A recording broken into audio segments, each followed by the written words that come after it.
See, these grout lines are pretty bad. Throughout the rest of the bathroom, they're pretty clean.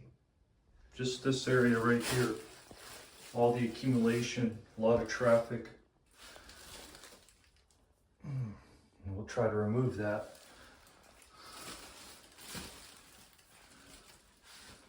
That could be a lot of rust in there, so that might not be removable.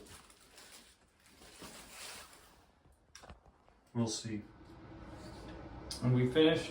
It's not completely dry yet, but it's pretty dry. And don't know if you can tell on camera, because on camera, sometimes you can't. But that's what we got out. It came out really nice, I think. And it's still a little wet in certain areas.